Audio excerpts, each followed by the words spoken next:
And now I'm joined back in studio in Milwaukee with Bill Glauber, reporter for the Journal-Sentinel, and Dan Bice, a columnist for the Journal-Sentinel. And it's time for winners and losers. Our favorite time. Our favorite time. Dan, why don't you go first? Who's your winner this week? My winner this week is a slow week before Labor Day. It is Mark Green, former U.S. Rep, former state representative.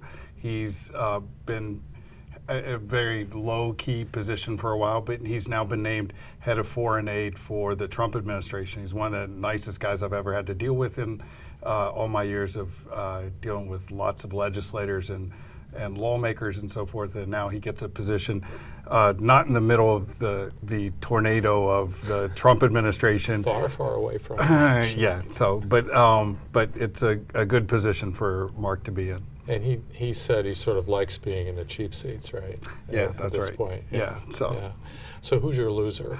My loser this week is actually what Ashley was just talking about. It's Ed Flynn, who came here as a reformer, and after nearly 10 years, it looks like there's still a lot of reforming to be done at the police department. He's came in saying that he would be someone focused very much on data, and he has been, but it looks like a number of things have been overlooked as a result of that focus on that data-driven approach to policing. Yeah, at least the draft report, and as Ashley pointed out, who knows what the final report, if it ever comes out, might say, but at least the draft report indicates that they were so focused on data that they might be overlooking forming relationships in the community. Right, and there was also the sense that there should be a quota in terms of the number of stops. Yeah. There's racial disparities, which apparently didn't get picked up in their own data observation and so forth. So, yeah, it's not good news for him. And my guess is the final report will be much less significant than the draft report because this is out now,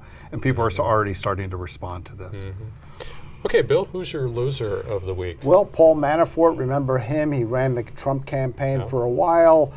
He's been wrapped up in this probe on potential collusion, and Politico reported that not just special counsel Robert Mueller, but the New York Attorney General has joined the investigation. The importance of that is that with the pardon power, Trump can pardon on federal charges, but not on state charges. This is really a shot across the bow. At everybody. You know, you don't want to be in the crosshairs of one prosecutor, let alone two. Actually, and now the Wall Street Journal reported this week that they're looking at money laundering as well for Paul Manafort. So, yeah, and they've done subpoenas against his spokesman, his attorneys, just about everybody who has any sort of business with him. You don't normally hear of subpoenas against attorneys like this. That's highly unusual. It's very unusual. Yeah, and he had a lot of business in Eastern Europe, in Ukraine. Well, he had business with supposedly some dubious characters. Yeah. He's actually been doing that sort of business with other nations and people involved in other governments for a long time.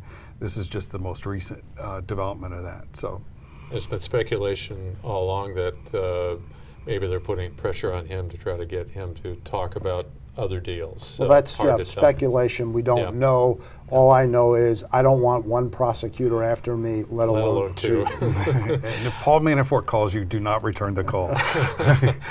So, Bill, who's your winner this week? In a dreadful week for the city of Houston with the flooding that's taken place down there, it's the people of the city of Houston have really, through grit and grace, survived this. Obviously, many, many weeks, months, and years of rebuilding await that city. But the people of Houston have kept their cool, kept their nerve, along with first responders and the police and people from out of town and the charities. It's just the beginning, but you know, they've gotten through this first worst burst about as well as you can. I think the death toll is more than 30 right now from the storm. It will probably be higher, hopefully not a lot higher, but we don't know. They've done good. The charities have done well, including one by J.J. Watt from Pewaukee, the football player with the Houston franchise. Raised a ton of money. He's raised more than $10 million for his foundation that he says will then serve the people of Houston. So, you know, it's really what the country looks like in terms of Houston, in terms of rallying together. It's what we like to think of ourselves in a and it's a very divided period, but for a week at least, people have come together in really a bid of survival.